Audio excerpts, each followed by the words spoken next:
Welcome back to strategic management class.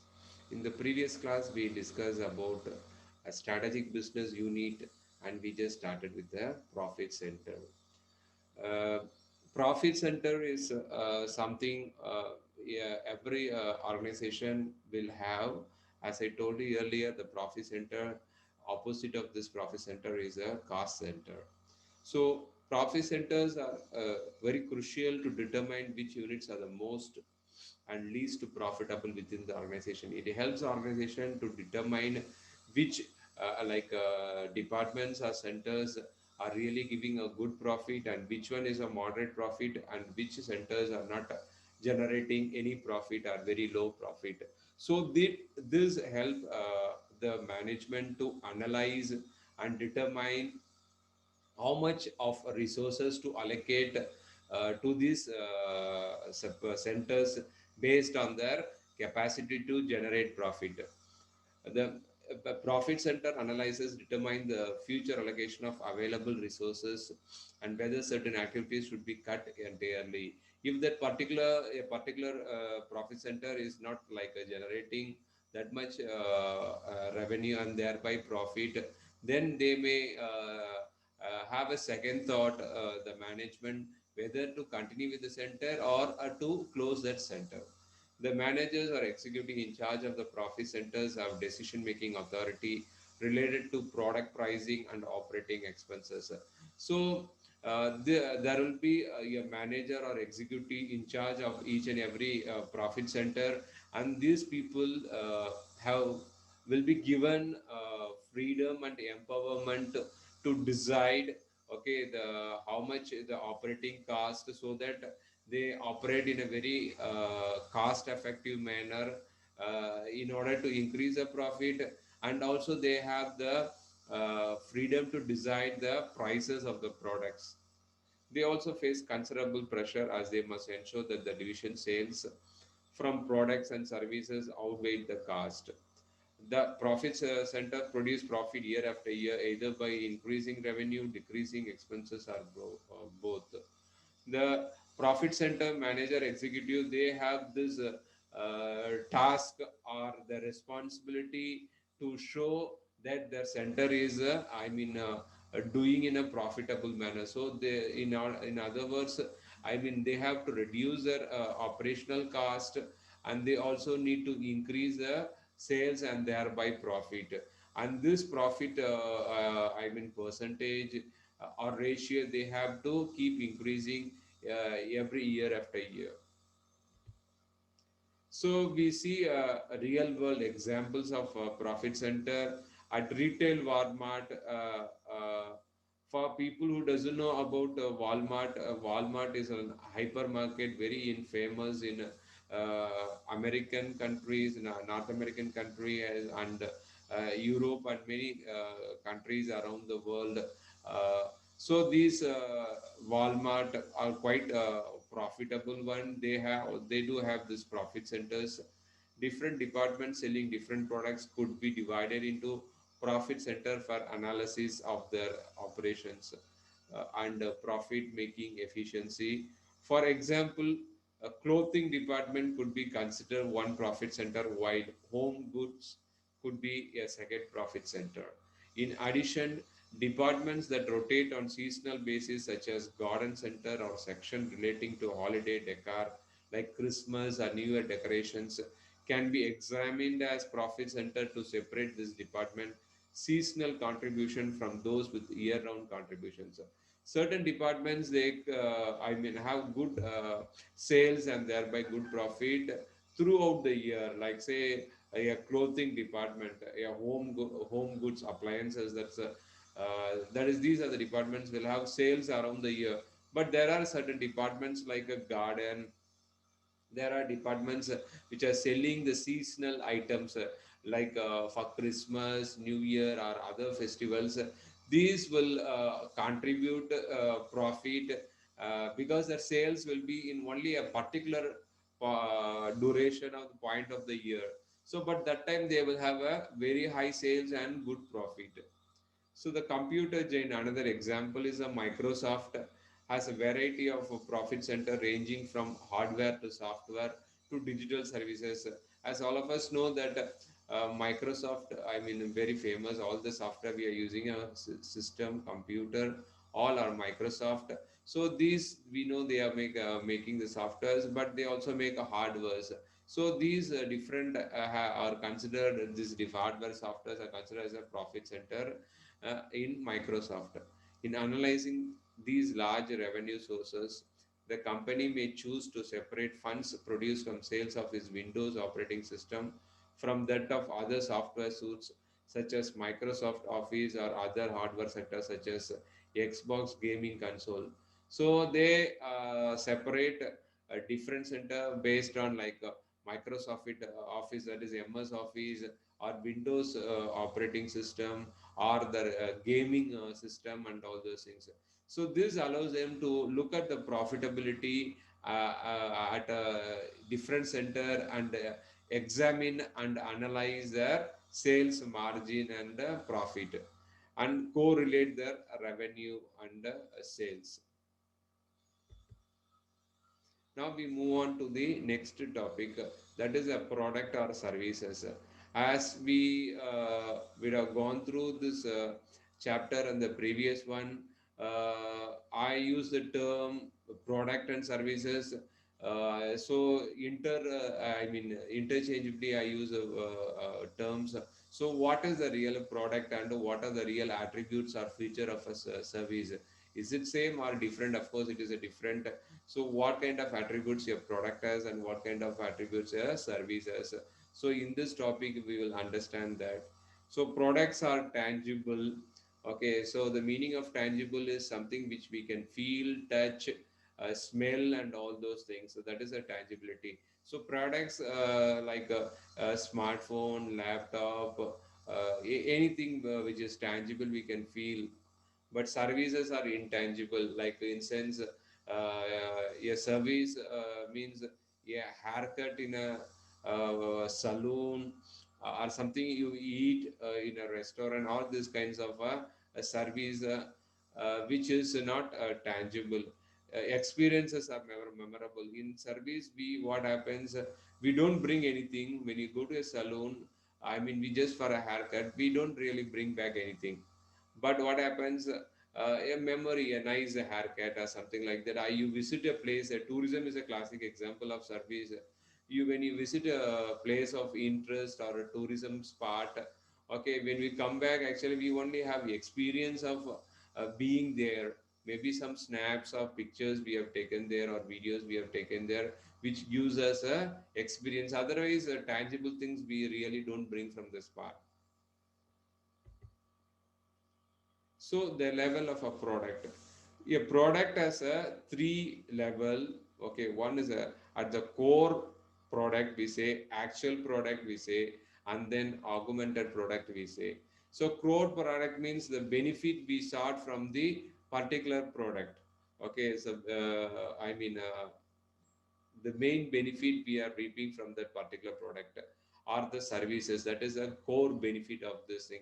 So I mean you buy a chocolate. What happens, you taste the chocolate, you enjoy the chocolate. That's a core benefit. And then we see the actual product is like chocolate. If you have, they have the wrapper and all the features, designs, the quality, brand name, and all those things. This is a like a actual product.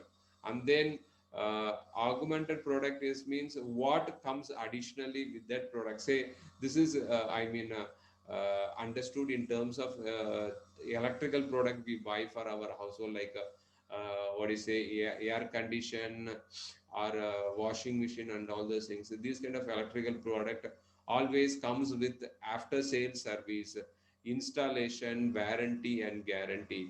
So all these things included in the augmented feature of the product. When you buy a aircon, uh, it depends upon, I mean, from how far our home is from the place we buy. So they may give a free delivery to your home.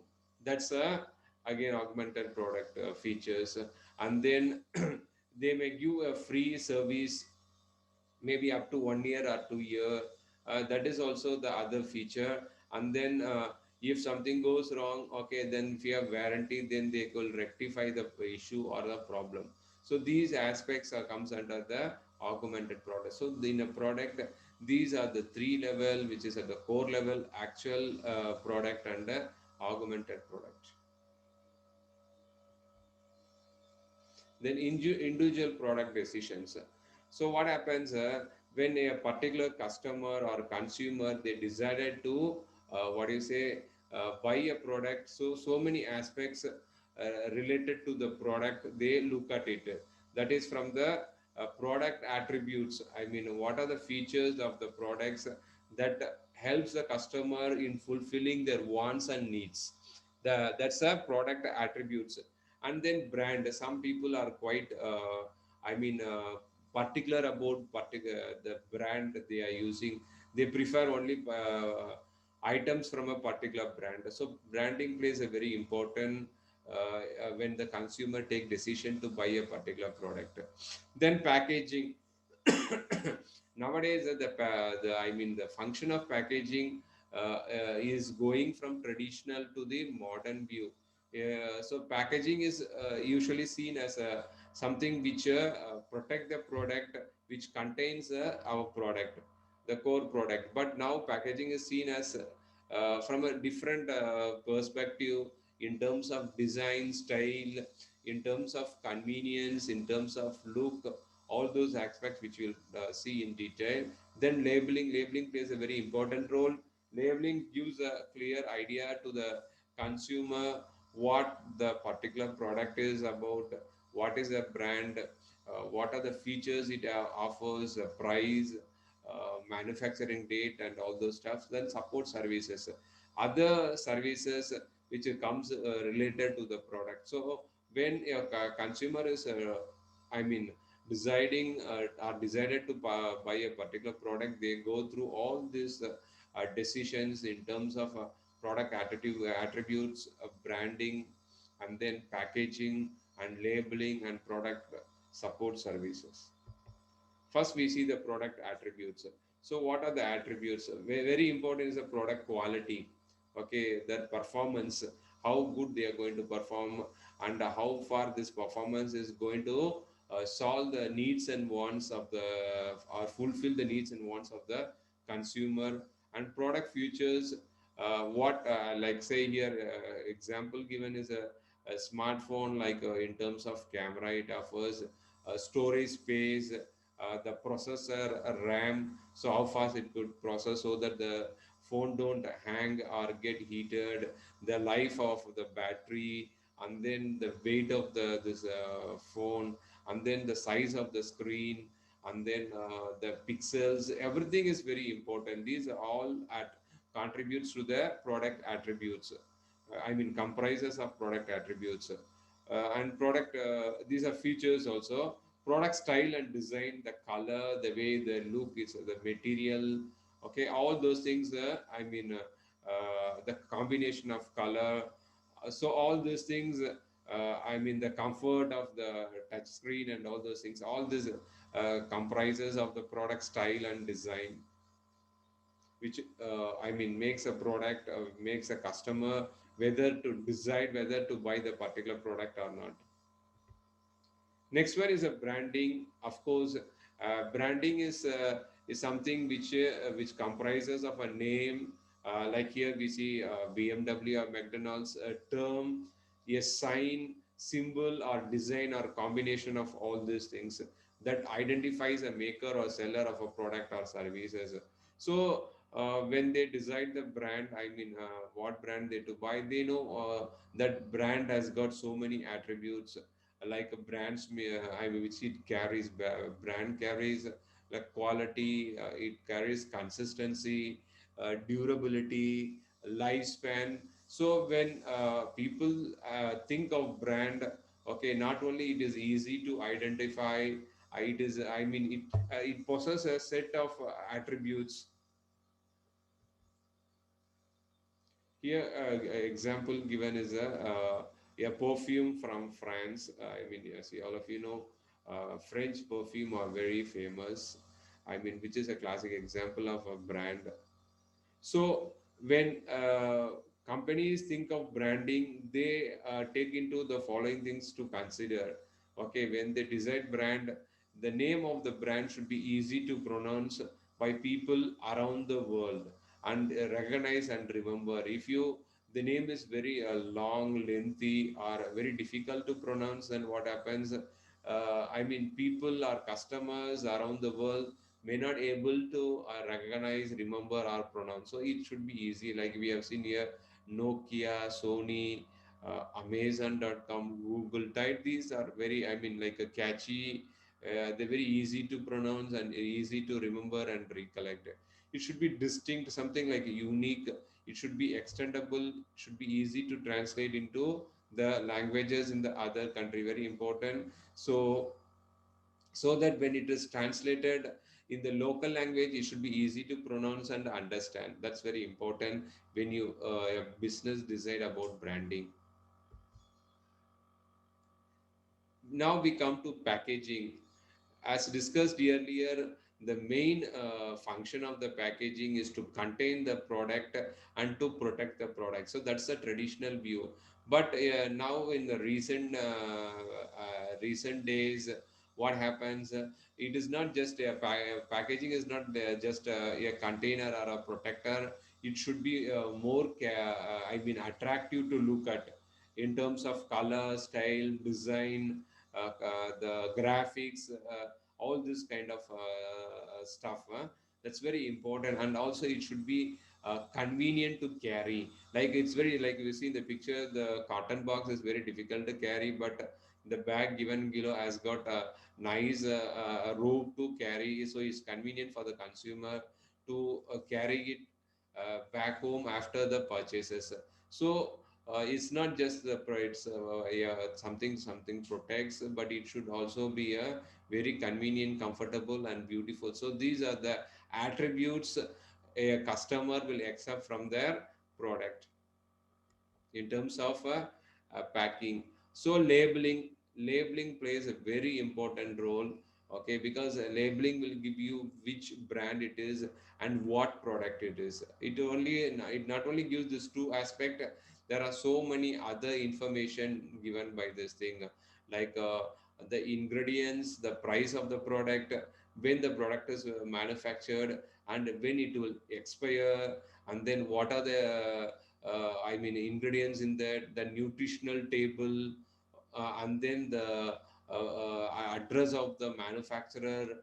So all these things, then the quantity of the particular item, like you have seen tomato sauce, like a 342 gram. So the I mean, the main important thing, people when they decide the labeling, I can say, for people especially who are price sensitive or brand sensitive, so labeling helps them easy to identify, to compare the prices for the price sensitive consumers, and to look at the quantity. So they also compare not only the prices and the quantity, and like this one is a very transparent, so you know how fresh it is, how good looking is that. So labeling plays a very important or vital role in the purchase decision making of the consumers. So yeah, also the graphics present in the label will also be a, thing to stimulate a customer to buy a product. Then we see the what do you say, the features of a service marketing, aspects of the service marketing. What are the aspects? It is the service is something like intangible, separability, and variability and perishability. So these are the attributes of a service from the marketing. We already seen product is tangible, whereas service is intangible. So what is intangible is a survey. The services cannot be seen, tasted, felt, heard, or smelled before purchase. Only we experience particular thing, you really feel all those things. Like a product, before you buy, you can touch, feel that. So that is the aspect, one aspect of the service. And another one is inseparability. It means that you cannot separate a service from a service provider. Say for instance, when a patient go to a clinic to see the doctor to get some consultation on the health issues, so what happens? for the service to happen, both the doctor and patient has to be there. Okay, so the doctor to diagnose the problem and patient to be examined by the doctor. So you cannot separate a service from the service provider. So both, the service provider and the person who wants a service need to be there for service to happen. Then variability. The quality of service depends on who provides them and when, where, and how. Okay, so what happens? The quality of services differ from one person to another person. Even the same person, it differ from one time to another time. So, like a teacher teaching, that's a kind of service in a school, or a lecturer in a college, or professor in a college. A same topic may be taught by different professors. So the way the professor teach will definitely vary from one professor to another professor. It may not be the same. Even the same professor may be, it may little bit differ from one point of time to another point of time. So that's why the service quality depends upon the person who is providing the service. So it depends, it and varies from one person to another person, and one person also from one point of time to another point of time. The next one is a perishability. Perishability means something which cannot be stored. It gets spoiled. So service cannot be stored for later sale or use. Like say if I'm selling smartphones, if the I cannot sell a particular smartphone today, I can sell it tomorrow or any time in the future. But service is not like that. A classic example to make you understand clearly is a seat in a airlines. If for a particular flight a seat is not sold on the particular journey, then the revenue from that particular seat is lost forever. The next day, the same flight from the same destination to the, it's going, it is a different product. So service is something which cannot be stored for the future. So revenue from a particular service, if it is lost on a particular day, it is last forever. The same seat or a same in a flight is a different on the differences. So that is a meaning of perishability. That is, a service cannot be stored for later use. It is tend to become perishable. So that's all for today's topic. In the next class, we will discuss about a market segment for the customers. Okay, thank you.